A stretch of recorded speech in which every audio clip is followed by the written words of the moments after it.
There we go. Okay, hello everybody. Welcome to the very first episode of Model Club TV. Uh, this, trust me, there's going to be some bumps in the road here, but this is going to be our first episode. Plan on doing many more, and stick with us as we go. We're going to grow. We're starting out pretty simple with how we're doing things, but my co-hosts, I'm Jason Walker. My co-hosts are Steve Riojas. Hello.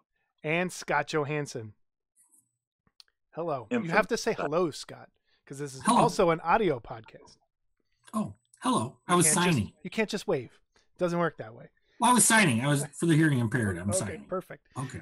So what we're going to do just is shoot to have this twice a month is our goal right now. Could end up being more, but right now we're going to try and do it twice a month.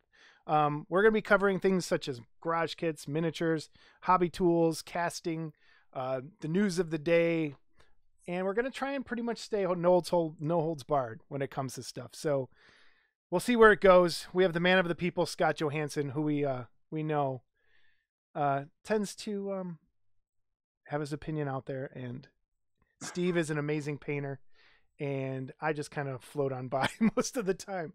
But we'll have other guests as we go, but these will all be our He's main very co-hosts. What's that, Steve? I said you're very good. We'll get through it. I don't know about them. Yeah, I don't know. I don't know about him either. He's drinking alcohol straight out the bottle. Rubbing alcohol, that is. So the way 91%. that's the best kind. It really is. The way this is going to go, we're going to break each episode down into sections. And to start, we're going to do with the Workbench and see what everybody's working on right now. Scott, working on anything? And I know Lance is giggling right now, one of our friends. Yeah. Screw Lance. Is there anything you're working on? I'm doing a little casting. I'm working on a few projects. And I'm doing a little casting for John Deere at Monsters in the Woods. Anything you can talk about, or is it just? It's a pinup girl that he's got coming out. And I think there were pictures on the WantaFest thing. And I'm casting these Coke machines for him, and it's a pain in the ass. But I think my Rotocaster broke down. I had to put new brushes in it. What's a which brush? for those that are not electrically inclined, there's a little thing in the carbon things in the back that create whatever they create. I don't know how they work. I just know they work. You're not electrically inclined either, if you don't. No, that's why I called a friend. I phoned a friend, and we fixed it up. So we got it going. $30, but it was better than a $250 motor and gearbox. So we're ready to go with that. You checked the oil? Yes, I did. There actually is oil in there, so that's a good question. Nice try, though. But yeah, there is oil in there. So that's back up and running. Let's see, what else am I working on? Hopefully next podcast, as everyone may or may not know, they don't make balsa foam anymore. Anything you can buy because you can't really get it anymore in sheets. Well, wait, stop right there for a second. What did why aren't they making balsa foam anymore? I don't know why. I don't know if there was something in it that was a chemical that was cancerous, or I know the company that made it sold it. Well, you know, It was called Jiffy Foam. It was Jiffy Foam, and then I think they sold it to somebody else. Oh yeah. And then they sold it too. So the company that actually owns the rights isn't making it anymore. So they had sent me some foam replacement that really wasn't great. And I have a couple other places that sent me some foam samples. And hopefully next week I can report that we found a good replacement. I have the boxes here. I just haven't opened them. So maybe next time I'll put I'll do a little sample, and we can see what works. I have a question for both of you. Is balsa a brand name or a type of wood? It was a brand name. Yeah. That's what they call it, what that Jiffy Foam called it. Balsa foam. When you go buy balsa wood at the hobby store, is that made by the same people? Or is that a No. That's it's a totally different thing. So okay. All right. Balsa foam is like a floral foam, but that's really packed tight. Well, Okay, floral and that's- foam. I took horticulture in high school. This is going to sound really weird Oh, boy. to some of you, but floral foam's meant to hold water. Is balsa foam hold water? No, it doesn't. No, it would dissolve. Does it dissolve, Right, Steve, what if it happened? gets real wet or no? No, it's just it's a mess. It makes it warp. You know, like when I would seal it with gesso, and gesso has some water in it. You have to do both sides. Say you're doing the bottom of a base, you have to do both sides, because you do the top side, the sculpted side, and then you just leave it. It starts going like this. Starts warping So up. then, Oh, and so the then you have edges to do warp. the bottom, and then it'll straighten out. Right. That's just the moisture from gesso. So can't imagine what actual water on it would do. Okay. And I don't know what was in it, but if you had any tools that were not stainless steel that you used on it, Yeah. you'd come back the next day and they'd be full of rust. Yeah. Yeah, I noticed that. Yeah. So there was some kind of corrosive in it. It was great stuff. Yeah. So hopefully one of these replacements, the guy actually emailed me today and asked if I had checked it out. I told him, I haven't even opened the box yet, but I will. And, we'll see if we've found a replacement. And I forgot the gentleman's name that actually gave me the name of this place, but I'll try to look it up just so I can give him credit for turning me on to it. But, For sure. I have a box Yeah, sitting there of old balsa foam. I'm going to probably try not to use it now, knowing that. So That's good. You better find something, because there's all those Frankenstein dioramas need to be made. yeah, that's right. That's right. Can't have enough Frankensteins. So Cool. Working on anything else? no, my lawnmower broke, but I don't think that's that pertinent. works. We can talk about it. What the, broke? Check Something the horrible? oil. yeah. I checked the oil on that too. Thanks. Yeah. But yeah, that's it. That's all I'm working on right now. Cool. Steve, what are you working on right now? Well, let's see. I just finished a Wolverine, and I'm about to start Wolverine.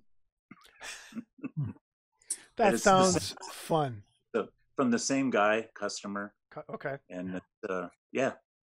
So I'm learning how to paint Wolverines. Are they at least one with the blue and yellow and one is brown and Yeah. yellow? No, they're both blue and yellow and pain. Face? It's a pain. They have a mask on or just the face? Portrait. Sorry. These things, the kids that are into this stuff, they'll know. They'll laugh about it, because you usually get 4 heads. You get the head with the chomping the cigar. You get the head with the old school mask, the head with the new mask, and then some other offbeat things. So it's they're all different. For Same people guy, who don't, but for people who might download this and not know what we're talking about, when did that start? Getting all the different heads instead of just the one. This is what you got. This is main.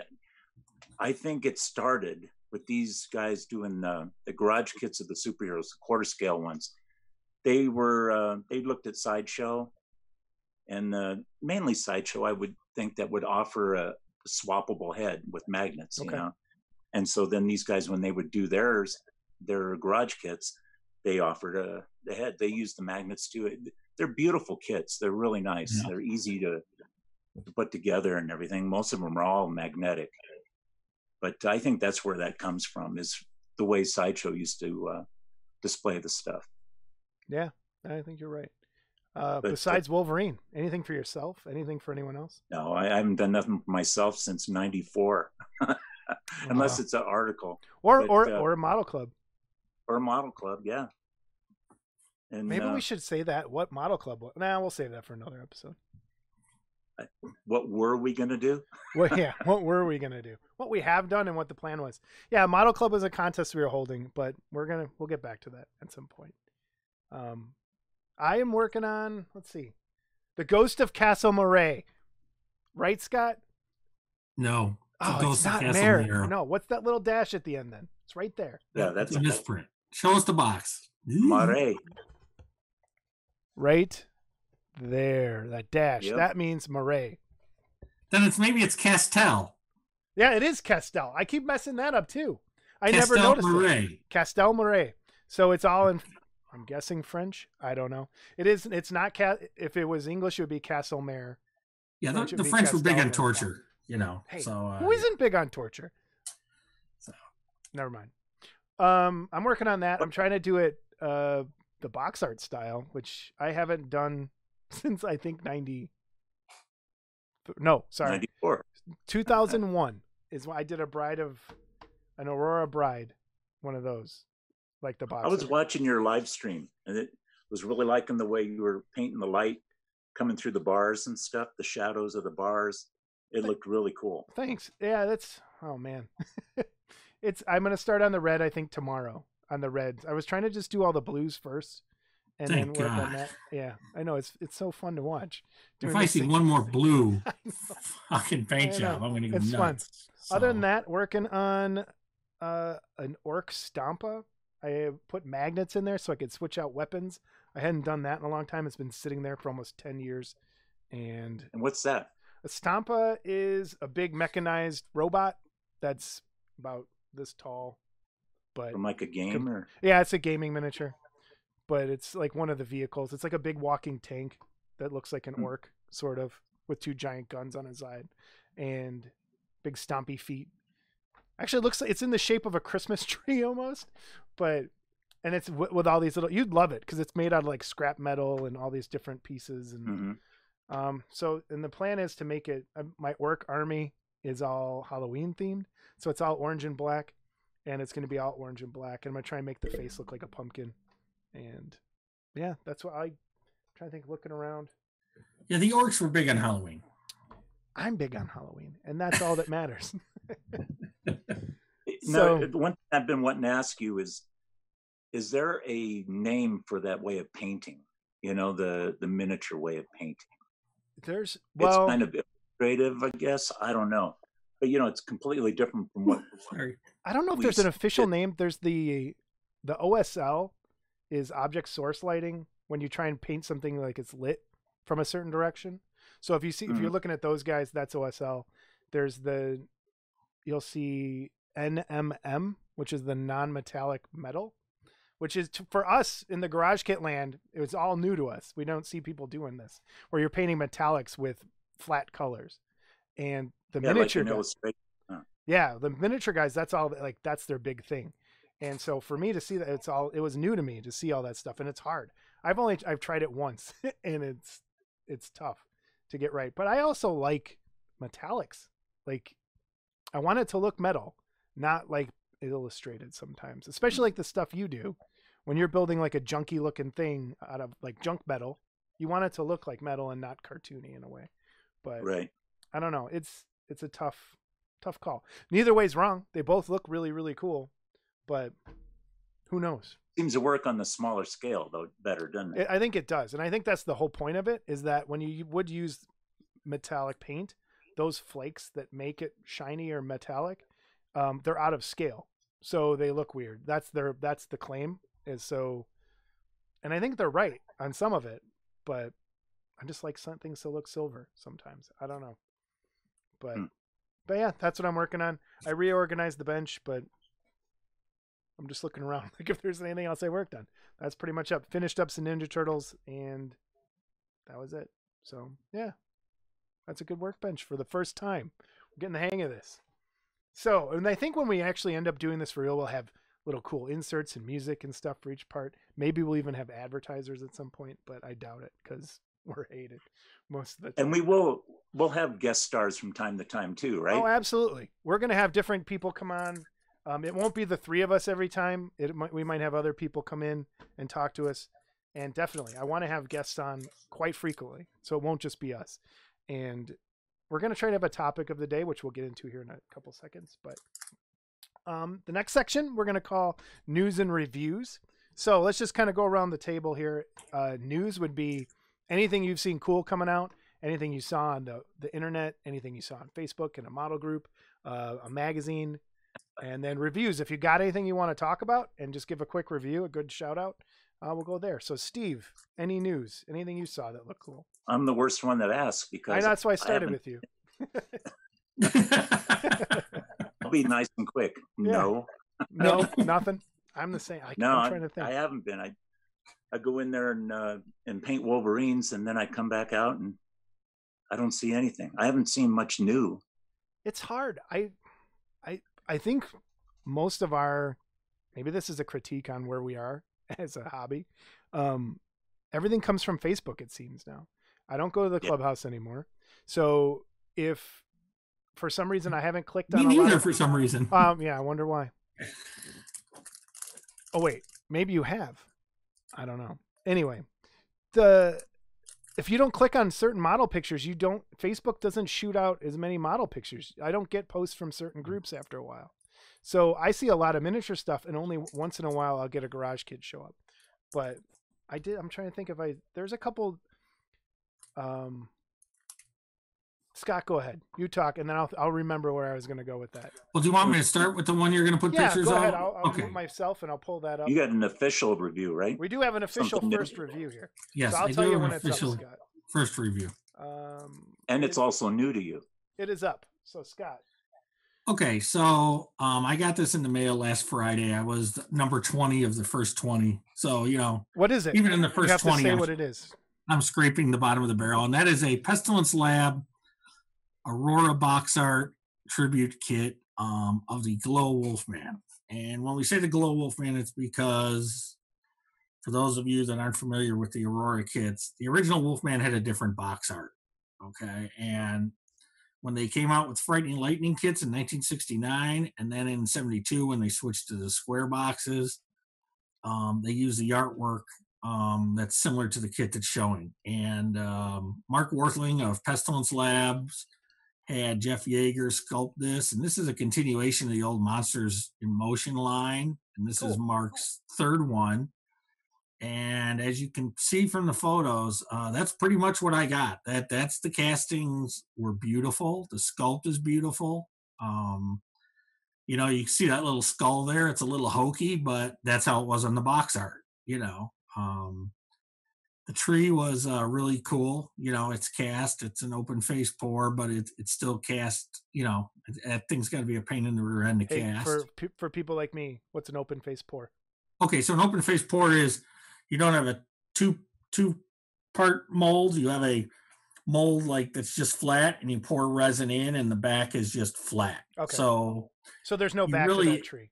Yeah. So if you're going to do one, you either have to sand it down flat, or you have to have a very level table so that the mold sits level in there. And, so when you fill it to a certain point, it stays level. I believe Mark Brokaw is casting the figure, and Mark Worthling is casting the base parts. And both the figure and the base parts were really good. I don't know. I don't think Mark's got a lot of experience casting some, but I thought he did a really good job. Has Brokaw ever casted something poorly? No, I mean Mark Worthling. Oh. Yeah. No, Brokaw has cast everything perfect. So they almost arrested you for that, Jason. Yeah, I know. Yeah, you'll get your ass kicked over that one. But so I want to say the kit it fits together beautiful. It's just really well. It's I can't say enough about this line. I initially liked the line, but when Monsters in Motion stopped doing it, what was the first one they put out? What was the first one they put out, Steve? Do you know? Was that Dr. Jekyll?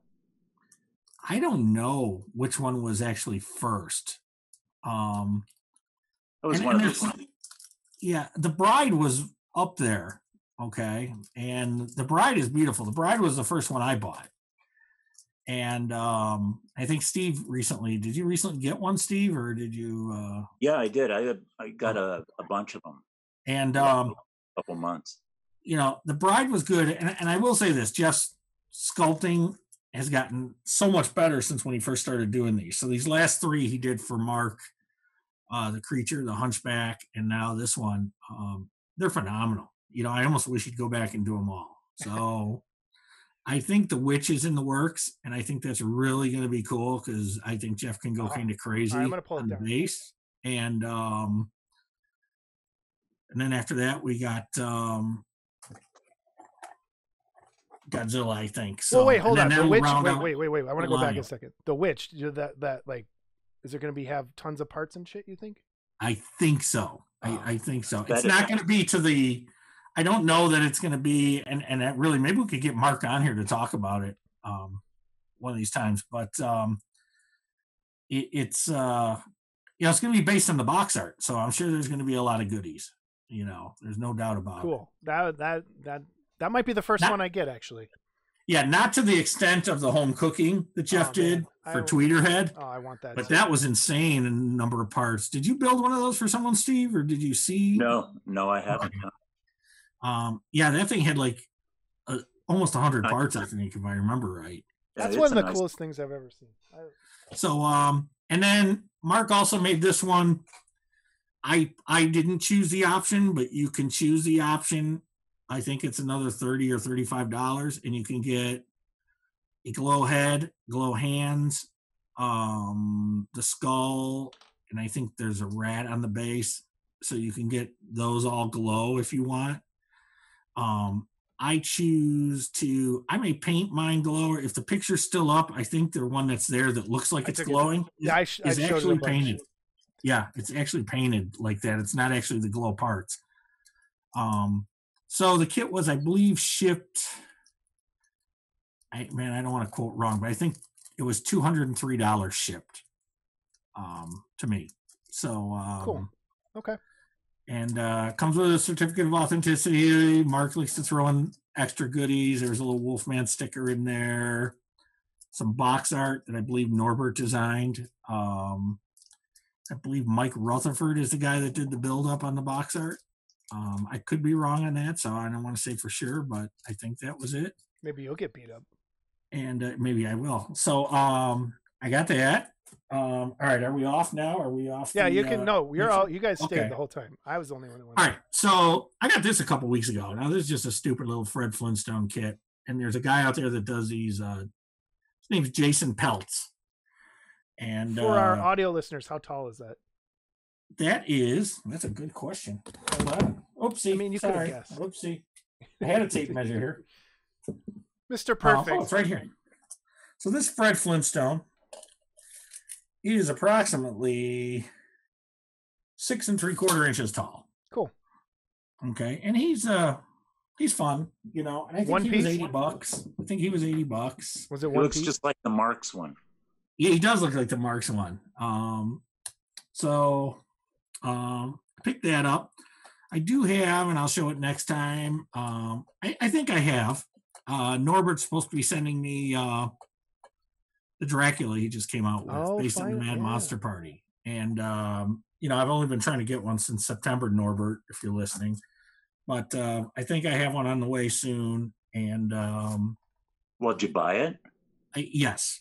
Well, not yet. He told me I could pay him when I got it because he likes me so much. So if I don't like it, I'm not paying him. No, I'll pay him. I like it. I saw the sculpt by Troy McDevitt, and I'll touch more on that next time.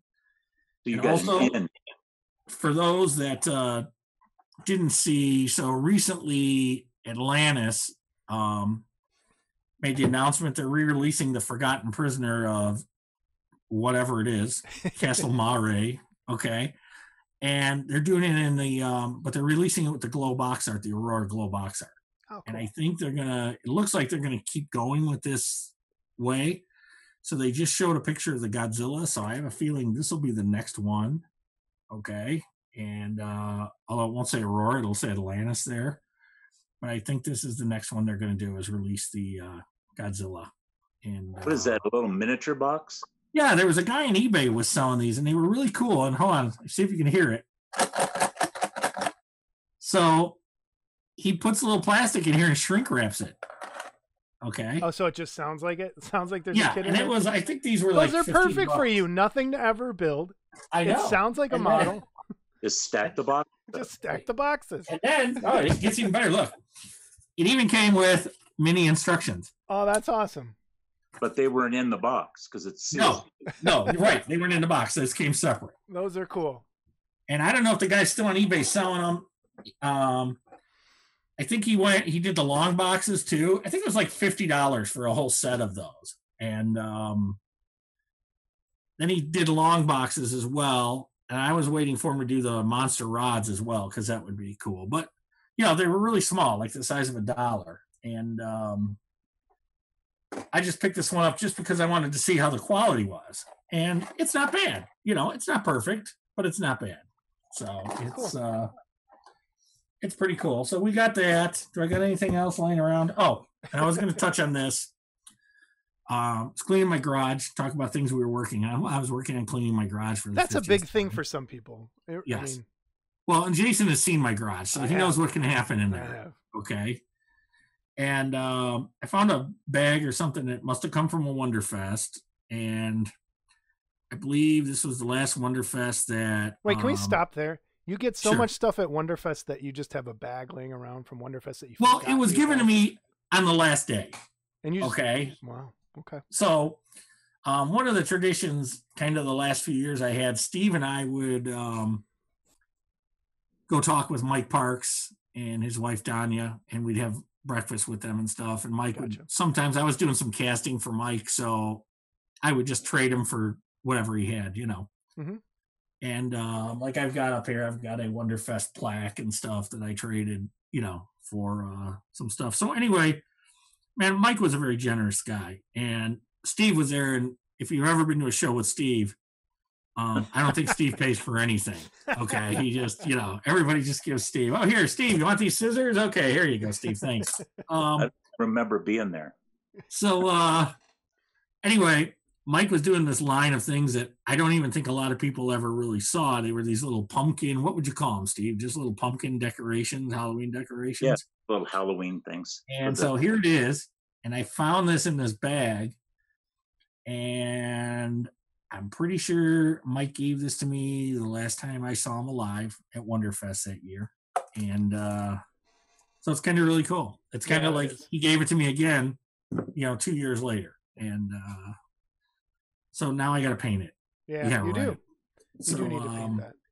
But yeah, it's just a nice little house. My wife even said I could put it up somewhere because it's not too scary. Oh, the wife's permission. Look at that. Yeah, look, it's got a little teddy bear on it and stuff. So, and Mike did a whole line of these. There were some tiki ones, weren't there, Steve? There were some tiki ones, and I painted a bunch for him. So, yeah, they were really cool. So that's I dominated, but that's everything I got going right now. So, cool. That's a lot. That's more than both reviews, of us.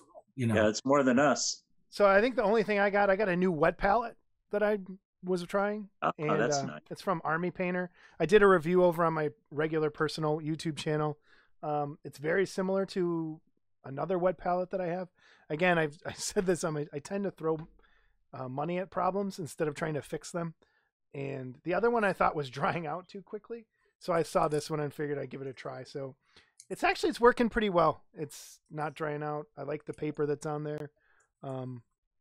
Yeah, that's it. I mean, as far as reviews. What color are the sponges? I remember you had this color. You liked the one you had because it was white, and then most of them are yellow, so you don't know what's. Yeah, that Masterson's one you can get at Michael's is yellow. This was grayish, but now it's stained blue from the paint. So, and this hasn't been open in about 2 weeks, a week and a half. That last video I shot, and it's still damp. So it's a good palette. If you get a chance, Army Painter wet palette's pretty good. And if you haven't used a wet palette before, try it. I haven't. It's great. It really changes the way you do things.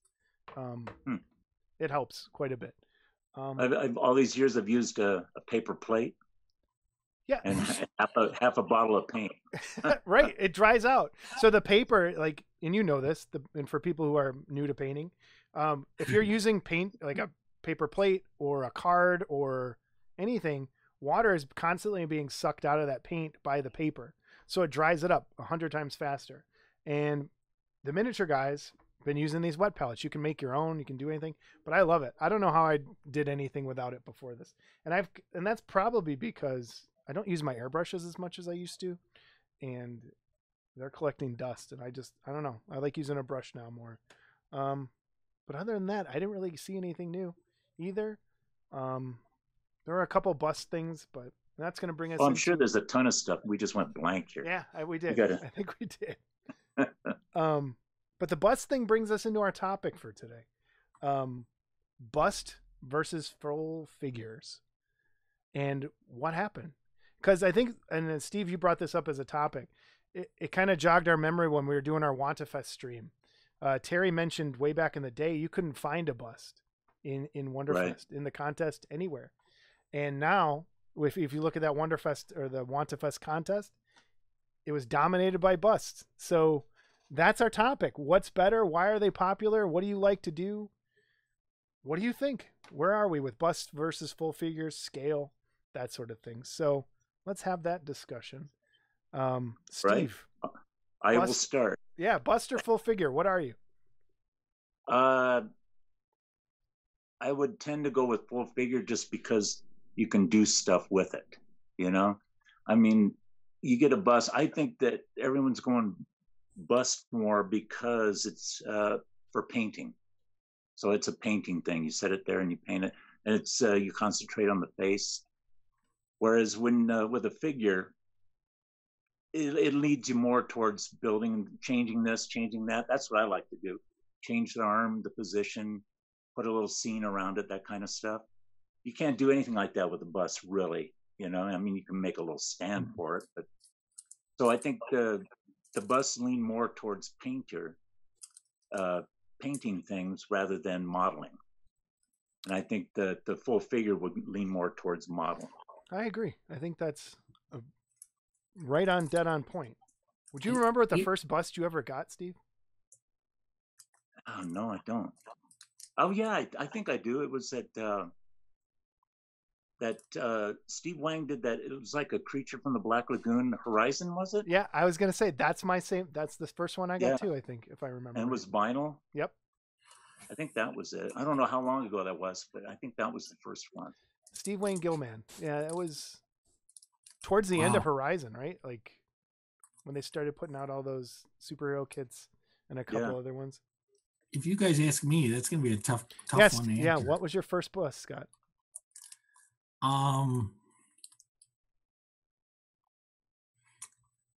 Well, I think my the fourth Wonderfest, I think David Fisher had a class.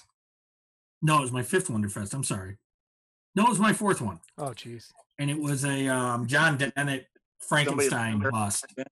Yeah, it was a John Dennett Frankenstein bust. And then the next year, there were a couple geometric busts, Mr. Hyde and the Phantom. So I started to get the geometric busts. I can tell you the first bust that I got that I thought, this is really cool, was the Curse of the Werewolf, the old shapeshifters that Mike Hill sculpted with the bars. And that was, you know, and it was, I think it was on the cover of AFM. I'm going to shoot it out here, 15, I think. Was that one of the big? Which was the big head one? Oh no, this one was like quarter scale. Okay. All right. I know what you're talking. Like a baseball. Okay. Yep. Yeah.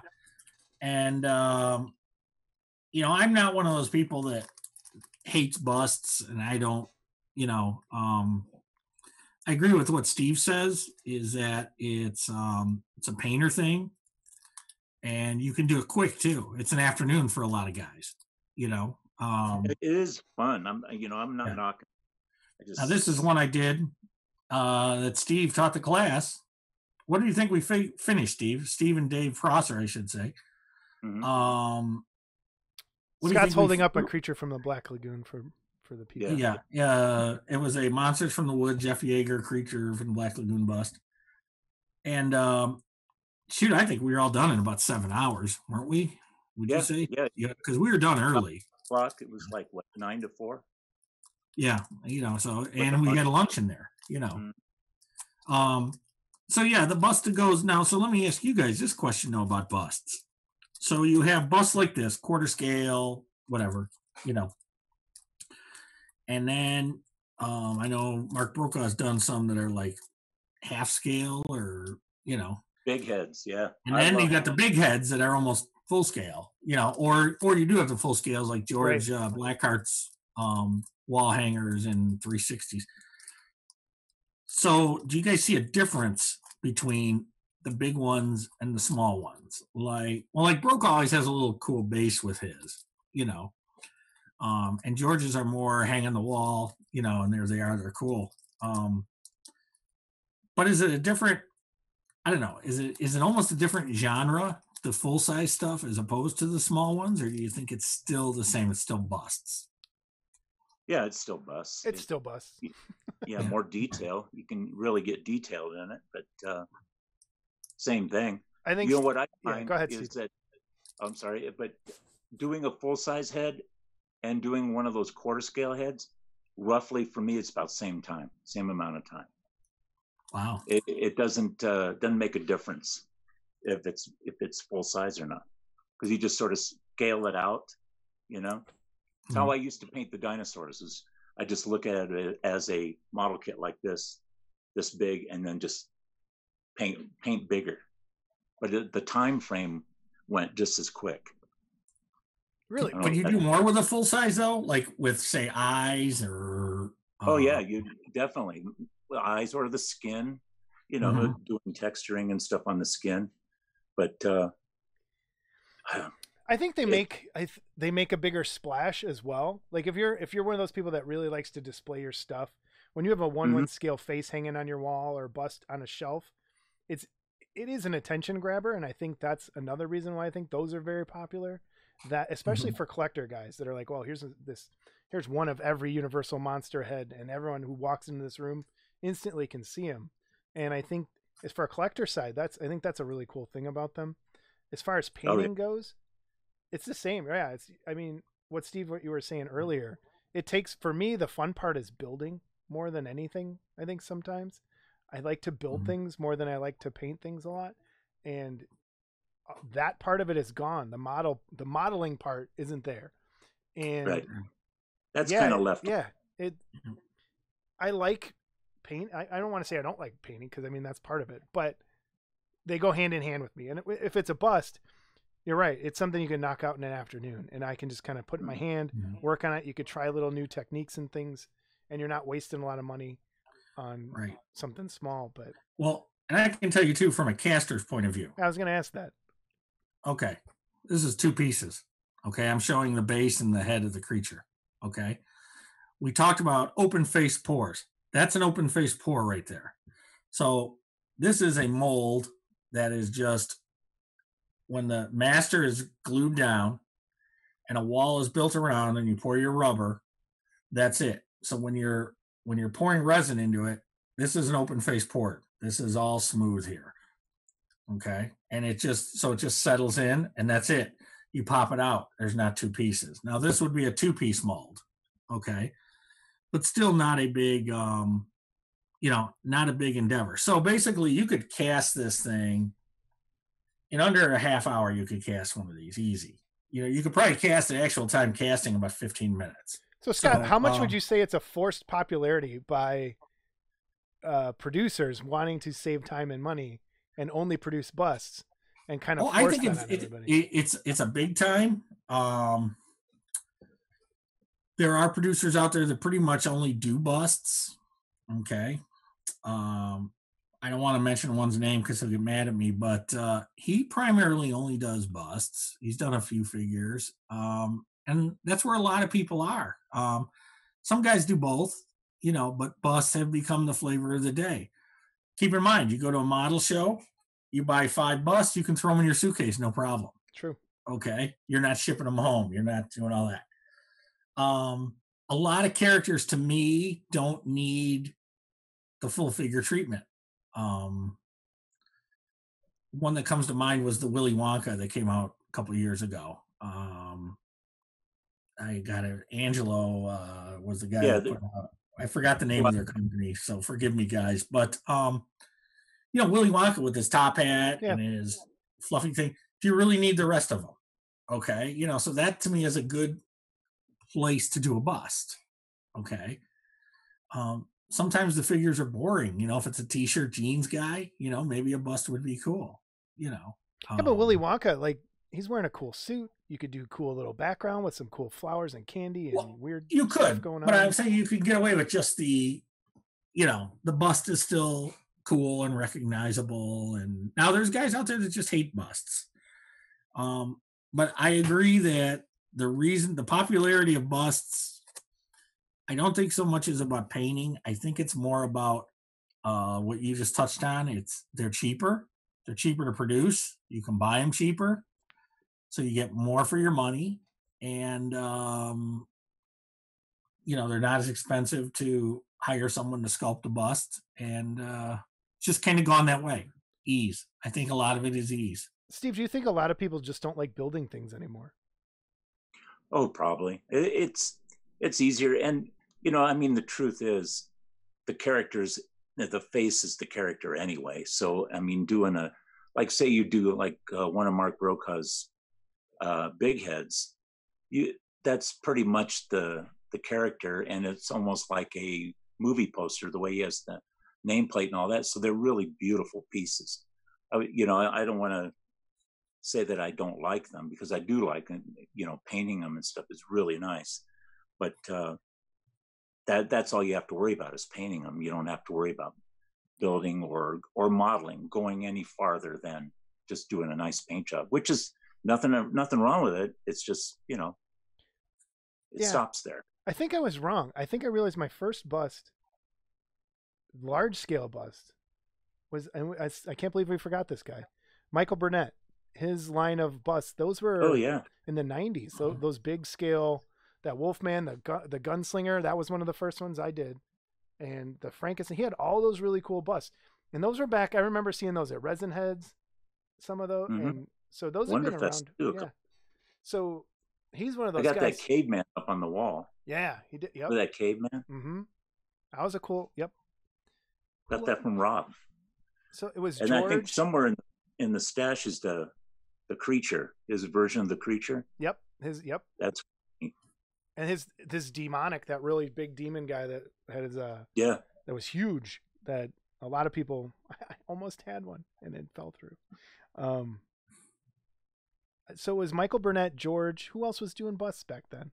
Dennett, you said? Dennett had done a few, or at least the one that I had gotten. They were kind of scattered everywhere. Like, remember Bowen did a couple, and yeah, Bowen did a couple that were just kits. War, yeah. That War, and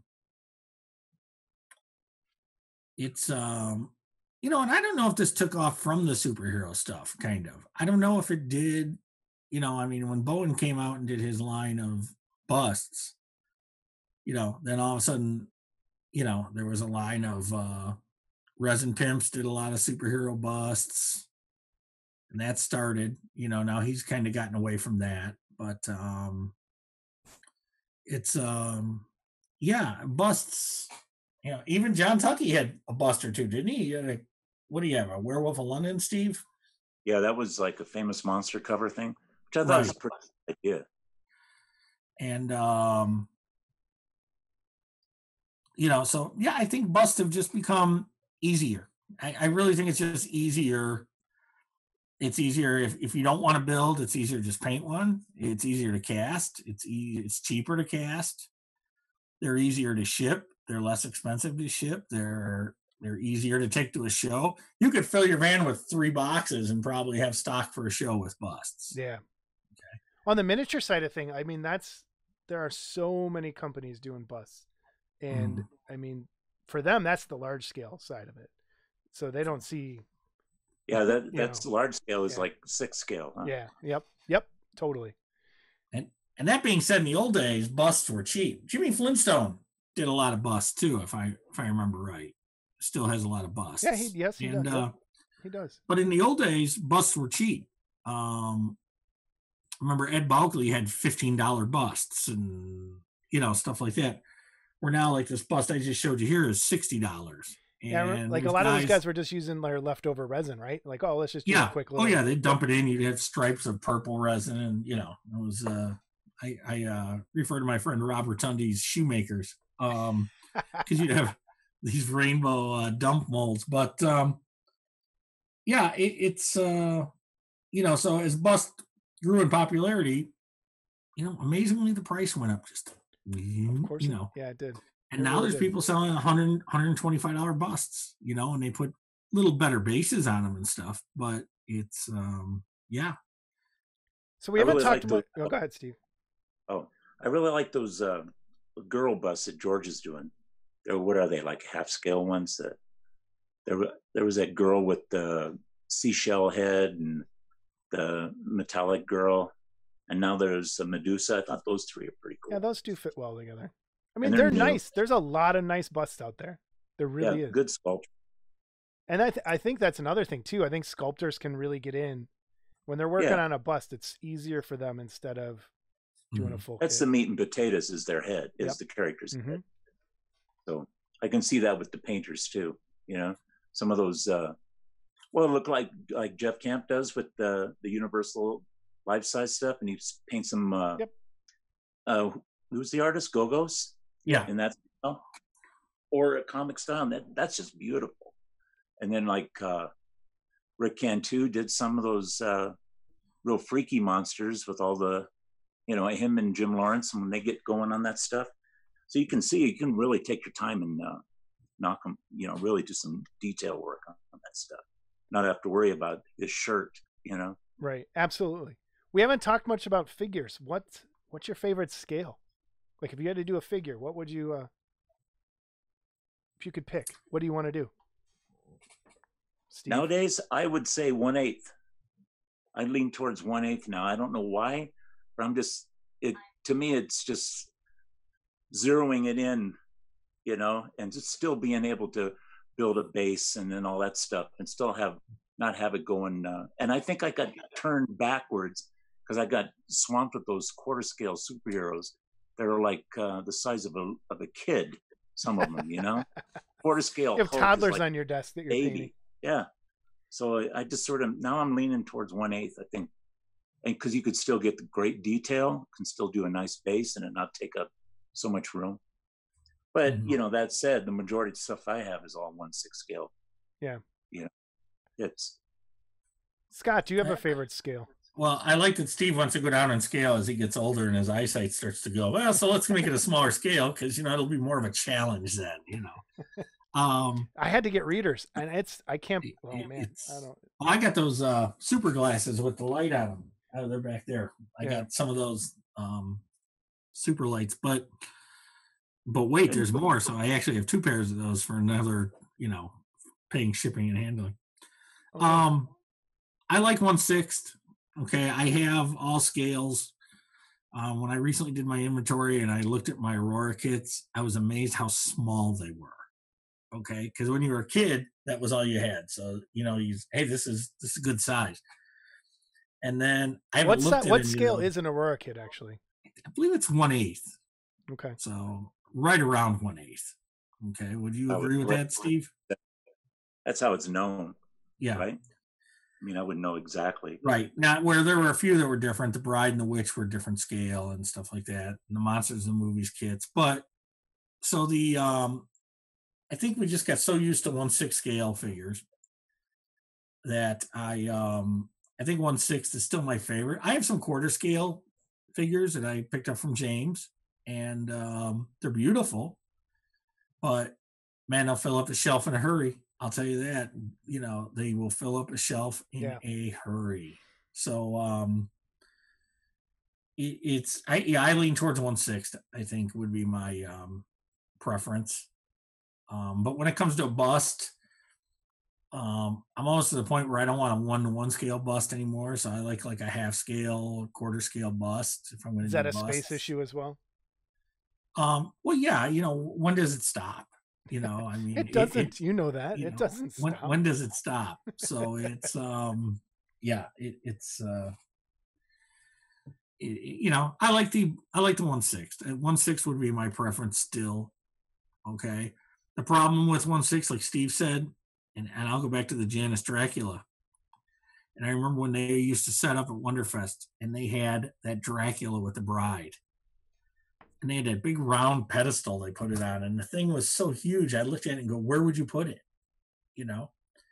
And even the Sideshow Frankenstein, I believe that is only 1/8 scale. The right that thing's huge. Yeah, that thing's huge though. That, you know, the vinyl one. So I think that's only 1/8 scale. What scale is that Frankenstein's monster that came out with the big wall that we were talking about that you have? Where he's sitting in the chair and it has the big wall. That's 1/6. That's 1/6. How big is that? Yeah, and wall? that's when 1/6 can go crazy. Okay, you know, even if it's a hair bigger, even if it's 1/5. Okay, that can go better. That thing, I want to say that thing weighed 25 pounds, that box, when it got to me. What? Okay. Oh my god. Yeah, it was huge, and it's beautiful, but it's huge. I got that Forbidden Zone where the monsters in ice and the Larry Talbert's there. Yeah. That's another big, huge chunk of resin. Okay, Steve, you've built that one, so that one's big. Mm-hmm. It's cool though. It is cool. Yeah, it's really cool. So some of that stuff can get really big at 1/6 scale, But I don't think if you do a quarter scale kit, you're going to do dioramas with it too much, because you're going to run out of room fast. Steve, did you ever do a quarter scale diorama? No. Well, I mean, some of the bases that those guys are putting on. I was going to say some of those bases, yeah. Yeah. And then the pre-paints, I forget what the company is in Japan. Their bases are X1. Is it XM or X1? Oh, Prime, or is it Prime? I'm sorry about. I'm sure there are fans that want to kick me, but yeah, you're losing all your street those cred. bases are amazing.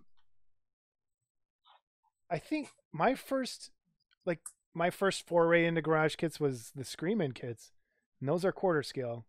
Those are quarter, yeah. Yeah, so the Pinhead was the first one I did, and yeah, that was quarter scale. The Kenner Alien. Yeah. What was that? That was like quarter scale, right? Yeah. Oh man, I don't have it. I just realized. Or even bigger. Yeah, it was bigger. I think that. It's probably. I know it was a toy, but it was huge. That was a huge toy, and that's probably why it ended up not selling well, because it was expensive, and it got taken off the market for being too scary, I think.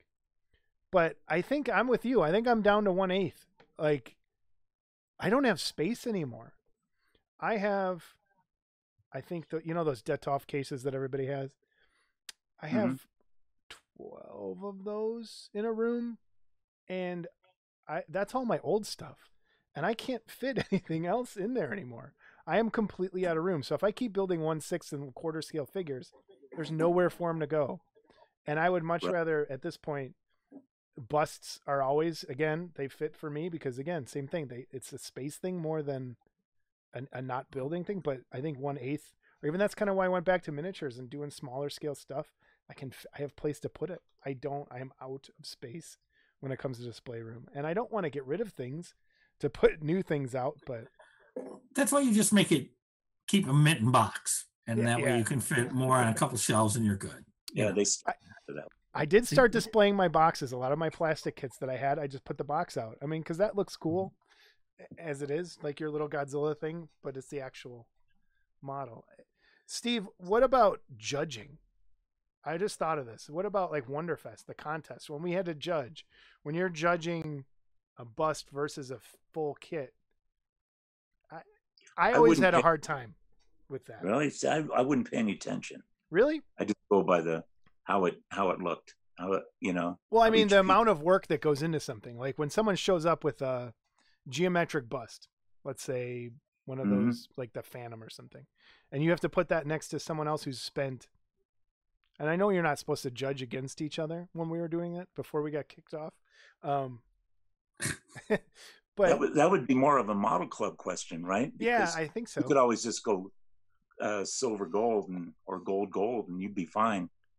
A super cool painted bust next to a figure has a beautiful base and everything. You don't have to go against each other. Right. So I think this probably fits more. What would it take for a bust to get a gold? Or how many? Can you remember how many golds you gave out to busts?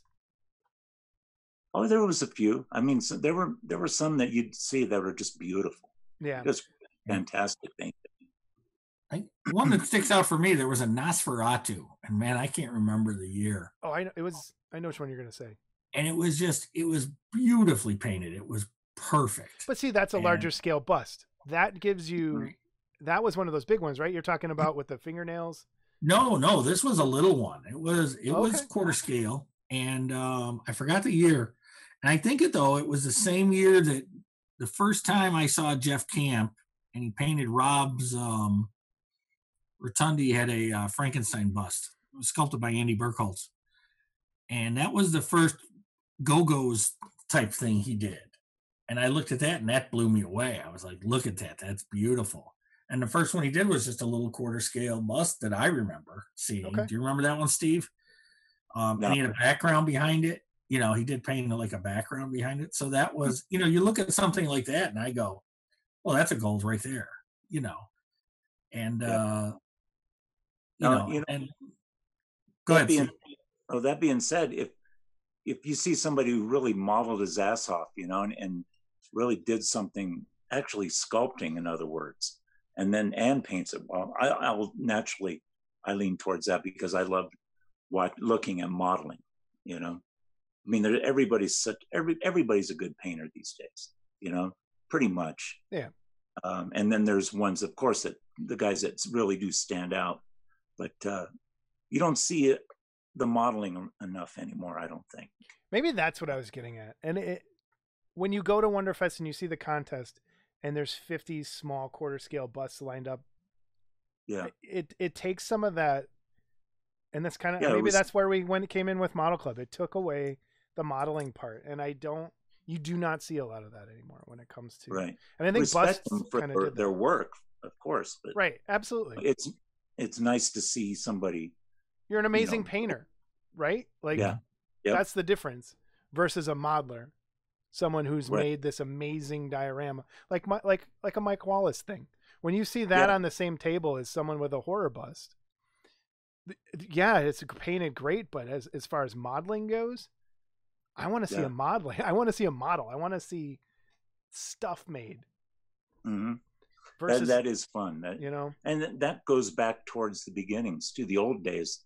There was more modeling before it's like it changed to where it was more how good of a painter are you instead of how good of a modeler are you. Right. I don't know if you should say how good are you, but the people excelling were in the old days, it seemed like they were making cool bases and changing things and stuff like that more then than they are now. Yeah.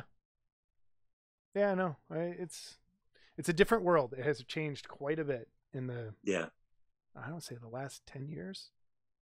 About easily, probably longer. You could take your argument on the busts and go even farther into a diorama, you know, and how do you judge that? You know, I mean, it's they had their own category.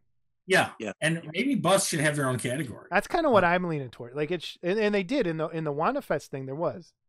Right? Mm-hmm. They had a category for busts, but at Wonderfest, everything kind of falls into the like sci-fi category versus superhero and horror. Mm-hmm. There isn't a there might just be category. Logistics there. You know, you don't know how many tables to put aside for busts and how many tables to put aside for figures, and so they just mix them. I don't mind the mix, you know. Well, they had to. Maybe they did the different categories for this because it was a first, second, third, not. In, like judging on their own merit kind of thing. But yeah, busts, full figures. I mean, I'm not impartial to either one, I think, if it comes down. I like cool stuff.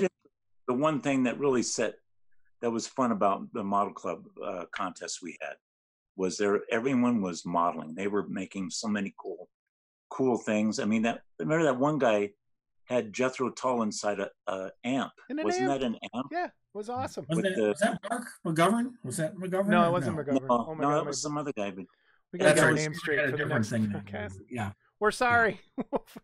No, that one of Mark's was great too. The Frankie and and like Jason, the Nautilus underwater. Good Lord. Yeah, I mean, you know, and yours. Look at Wallace was I just saw on Facebook where his Model Club thing was in that Japanese magazine. Yeah, that's amazing. To see that there was just like, wow, you really made it. If you got into that, you're doing something right. And we were right there. That thing was beautiful. Yeah, you did. It was really so that was kind of fun. That was one of the things. You know, nobody came to look at it, but it was fun to see that everyone was kicking butt when they entered. Yeah, you know? and the people that did it, they got it. We'll talk more about Model Club one of these days. All right. A full we should have a whole episode, a breakdown of what the Model Club. You could have all the winners in. Yeah, you could have all the winners. That's a good idea. It would be like two guys. So, Three. I mean, there's three different ones, right?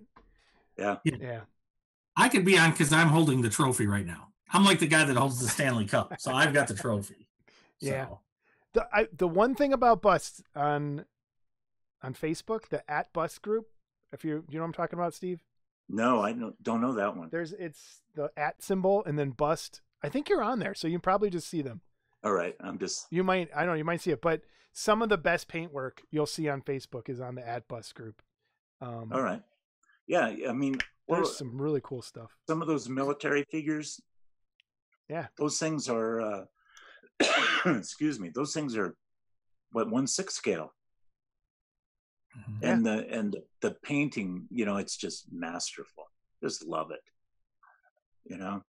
All hand brushed. What was the military guys? What was that show we went to, Scott? The World Expo. That World Expo. God, that was amazing. One of the coolest things I've ever gone to. Time. I think Norbert has pictures posted somewhere. Yeah, I have some. I think on my group too, or on my Facebook page somewhere. But some of the work was amazing. That site you said, was it @busts or is it @bust? One. I don't. We have to be careful. We don't know where it'll end up. @busts. I don't know. Okay. Well, it's one of the two. Because I was going to also suggest to people watching that Weathered Models right now. Oh, Weathered Models. Yes. That Weathered Models group. Man, I think Steve originally sent that to me, and then I acted like I found it on my own. And he's like, "Yeah, I sent that to you 2 days ago," and he did. So, but that's heavy modeling. Oh man, the work that's done there, and yeah, it's just really amazing. I mean, when they hold up something this big and it's a gas can, and I'm those of you that can't see, I'm holding up about a ½ inch between my fingers. Yeah, that's amazing, the work they do. There was some guy today, I don't know if you guys saw it, did like a Coke machine. He had all kinds of little miniature cans and stuff. Did you see that, Steve? Was that the workshop area or something? I don't know, but it was like, wow. It was a Japanese vending machine. Was it? Yeah, with all different like little tiny. And then, I'm sorry, I had it backwards. It's bust and then the @ symbol. I'm so dumb sometimes. Okay. It's my dyslexia that kicks in. Okay, but it's plural busts? Nope, just bust and then the @ symbol. Bust @ okay. We're experts on this show. We'll get it right at some point. If they were clever, they'd have put the @ symbol before and after, but that would have been clever. I did the @ symbol before on Google, and I'm not leaving that page until later on tonight. Nice. So, well, I think we covered it. I don't know. I think we're towards the end of our conversation on busts versus full figures. If you could make a bust of a character you haven't seen yet, Scott, what do you need a bust of? Real quick, first thing comes to your head. I don't have a one, but I would like to see, and I know Norbert just started doing one. A lot of these Hollywood icons, and the stuff that's not the normal genre for us, the James Cagney, Humphrey Bogart, John Wayne. That being said, that's a good answer right there. It's just it's something that you do see it in the miniatures sometimes. Yeah. Some of those, Errol Flynn, some of that golden age of Hollywood stuff. I wouldn't mind seeing that, stuff like that. I would go with that with a full figure kit that I think would be awesome. Would be Gregory Peck as Captain Ahab. Yes. Wouldn't that be a cool figure? Yes. The leg, the harpoon. Yeah, that would be cool. There's something you couldn't do with a bus because you'd be missing out. You're missing out on most of the character. That makes it cool. That's a good point. That is a very good point.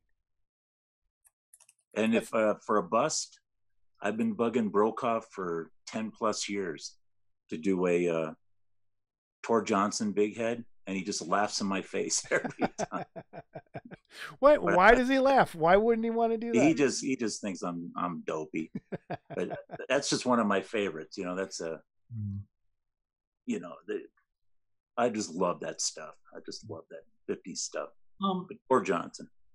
Cool. For bust too, rock and roll guys, for busts. And you can go so many different directions that way, but Beatles, Rolling Stones, The Who. Yeah. You There are so many. I mean, most of my bands wouldn't get on the list, but I think you're right. There's a untapped, especially for some of the classic rock type stuff. That. And of course, I always go the great untapped thing in the hobby too is cartoon kits. There's not enough of those out there now, and it's not for everyone. But you're right. No, there isn't. There like isn't that a lot of Flintstone that stuff. Kit. I love that stuff. I love that stuff. It's stupid cartoon stuff from when I was a kid, but I love it. Yeah. I mean, mine falls in. Actually, yours jogged my memory because if I am going to sculpt something, it's going to be a bust of this guy, and it's the lead singer of Gwar. That's what I want. Odorous Urungus. I want an amazing odorous bust with the big spike shoulder pads and just super detailed. That's. I mean, I would love a full figure. I would love the whole band. It would be great. Yeah, that'd be cool. And and even something like Kiss. Okay. Yeah, I know there were some really lame Polar Lights kits back in the days, but man, a nice set of busts, would be kind of cool, It would. I mean, you're right. I think there is a lot of untapped when it comes to music. I'm surprised you see some stuff out there, and if you're a guitar guy like Steve, maybe we just need to do kits of guitars and he could just paint guitars and string little mini guitars. What do you think, Steve? I did some of Posthumous Productions. I did some of those. Did you? But they're 1/6 scale guitars. I would love to see. I don't know, 1/3 or something. How big would that be? 3rd scale guitar. That would be fun. That would be doing cool. metal flake on them and doing sunbursts and flame stuff on guitars. Painting that would be interesting. Or just do. I don't know if we should talk about this. It's giving people ideas. We could, if you just sold blank guitars and had people do different bands, guys' guitars. Mm-hmm. Yeah, that would be kind of. You had a Les Paul guitar, and the body is 8 inches, and then the neck. That would be, and you had come with a cool little guitar stand on it. Yeah, I don't know how to go, but for somebody into guitars, it'd be fun. You could do the flying V's. That would be. Yeah, that's a good idea. Explorer, flying V. Yeah. Get on that, Bill Hansen. There's a lot of it, that you could do, but cool. Historical figures would be good. It doesn't have to only be for the miniature guys, Yeah. There's some interesting historical guys, but I think that's more of a figure thing. Yeah, true. I think you're right. Well, cool. Well, I think that brings us to the end of our first episode. The next one, we're going to try and shoot to have these at like middle and end of the month or beginning and middle of the month. So thanks for joining us. And for the 2 people that are still left, we'll get better. We will get better. I promise. This is like, we got to start somewhere, I think. Yeah. And I think this is our starting point. And I think there's a lot we can do with this show. And I hope people, follow us and enjoy it. I want to have fun with this. It's not going to be, I don't know. I need an escape at this point in time. And I think this is going to be a perfect way. It's so open. We could go anywhere. We'll do live ones off and on, and definitely. I was even thinking of like hobby nights and having hobby join live hobby nights with people and do that. Show us your work table. Show us your collection stuff. I mean, gosh, you just use your phone. For sure. I could do some resin casting demos just because I think a lot of people still don't know the process. Okay. And especially with your roto casting and stuff like that, they don't get it and see it, when the first time you see a roto caster, you're kind of mesmerized by it. That is true.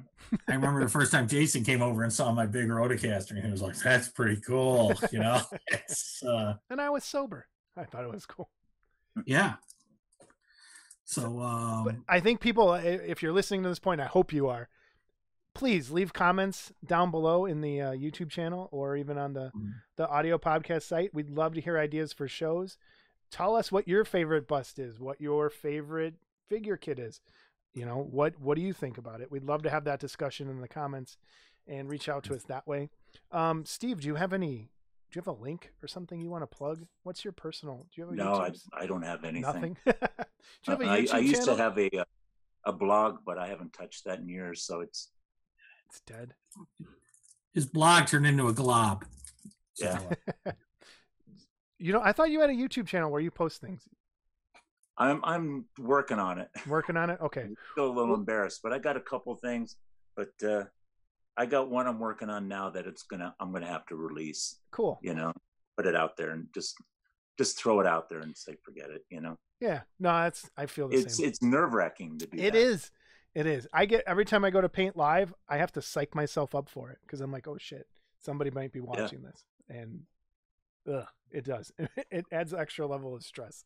But and I'm going to butt in and say Steve did get a new kit recently, and he didn't even talk about it. So, which one's that? Oh yeah, but I got the Nautilus. Yeah. wait, which one? Yeah, I bought a 33-inch Nautilus from Disney, 20,000 Leagues Under the Sea. Oh no! Wait, was that the one, Scott? The remote control one? No, but I think it's the same guy Same made guy? a remote control of it. That same. I bought it from that guy that has that channel and he does submarines and stuff. Yeah. Oh, you It's sent the it to me, Steve. What That's is it right. called? Masterpiece Models. Masterpiece Models. Yeah, I think so. Yeah. That's awesome. So I did have that. That's beautiful. And How big is it? 33 inches. Oh man. So that's pretty cool. And then I bought some of that paint. Remember I asked you about? Yeah. What paint you used for your Nautilus? The Model Bought some of Masters that. metal effects. I'm looking Yeah. at the jar right now. So it goes, Right there. so it rusts out. Yeah. Right?